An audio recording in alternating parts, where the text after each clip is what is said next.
நாம் தமிழர் கட்சி திராவிட முன்னேற்ற கழகத்திற்கு சவால் என்று சொன்னால் அதை விட வேடிக்கை எதுவுமே கிடையாது. 2024 நாடாளுமன்ற தேர்தலில் நாம் தமிழர் பெற்ற வாக்குகள் என்பது பெரும்பான்மையான வாக்குகள் எங்களுடைய வாக்குகள். இது பாரு, இந்த கப்பல்ல போட்டு கவர்மெண்ட் போலீஸ் எல்லாம் அவனுடையதான் இருக்கலாம். ஆனா இந்த துணி போட்ட கூலிங்க ஏன் ஆளுங்க கொஞ்சம் அங்கே பாரு கண்ணா. இதை வன்மையா கண்டிக்கல, கண்மையா வண்டிக்கிறேன். நாங்கதான் வந்து எதிரி, திமுகவுக்கு நாங்க தான் எதிரி கலந்துருக்காங்க. யாரு சிங்கம்? புது சிங்கம். சிங்கம் வந்து வேடிக்கை பார்க்க வராது, வேட்டைக்கு தான் வரும்.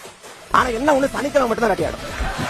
நாம் தமிழக கட்சி பெற்ற வாக்கு, நாம் தமிழக கட்சி கோட்பாட்டுக்கு தத்துவத்துக்கு இருந்த வாக்கு 2024 பிப்ரவரி 2ஆம் தேதி தாவேக்கானி கட்சி பெற ட்விட்டர் அறிவிக்கிறது. அறிவிச்ச பிறகு அக்டோபர்ல வந்து மாநாடு போடுறது. மாநாட்டில் கோட்பாடு முரணாக இருக்கிறது தெரிஞ்ச பிறகு நாம் தமிழக கட்சி மிக கடுமையாக விமர்சிக்குது. இன்னைக்கு வரைக்கும் விமர்சிக்கிறோம்.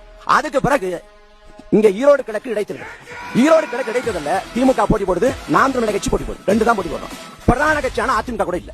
அந்த தேர்தல் காலத்துல நாம் தமிழக கட்சி 24,000 வாக்களை பெற்றது. அங்க தாவேக்காவோட வாக்கு எங்க போச்சு? நோட்டாவுக்கு போட்டாங்கன்னா நோட்டாவுக்கு 6,000 பேர் தான் போட்டிருக்கான். அதான் தாவேக்காவோட வாக்கு. எங்க போச்சு தாவேக்காவோட வாக்கு? கணத்தை காணுங்கிற மாதிரி வாக்க காணும் புகார் கொடுங்க.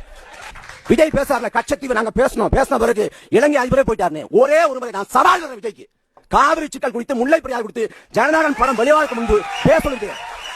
விஜய் வாய் திறக்க மாட்டார். வாய் திறந்தா கர்நாடகாவில், கேரளாவில் உங்க படம் ஓடாது. அப்ப படத்திற்காக 25 கோடி வர்த்தனத்துக்காக வாய்மொழி மௌனமா இருக்காரு. இந்த காவிரி முல்லை பெரியார் குறித்து எந்த காலத்தையும் பேச மாட்டார். என்ன ஸ்கிரிப்ட்ல இல்ல, அது வேற கதை. அதை சொல்லி பயன் இல்ல. அண்ணன் ஜான் அவசியம் இருக்கிறாரு, அவர் தான் நமக்கு வச்சுக்கணும். நான் போராட்ட களத்துக்கு வர மாட்டேன். வலதுசாரிகள் கூட போராட்ட களத்துக்கு தான் வர்றாங்க அரசியல் பண்ண. ஆனா இவர் நான் வர மாட்டேங்க, நீங்க பணம் இருக்குவாங்க. அப்ப யாருக்கு நஷ்டம், யாருக்கு இழப்புனா கட்டாயம் விஜய்க்கு தான் 2026 இழப்பு. இல்ல தாவேக்கா யாருக்கு சவால்னா, தாவேக்கா தொண்டர்கள் விஜய்க்கு சவால். மரத்தில் ஏறக்கூடாது, உயர பிடிச்சு பிடிக்க கூடாது. அதே போல விஜய் தாவேக்கா தொண்டர்களுக்கு சவால்.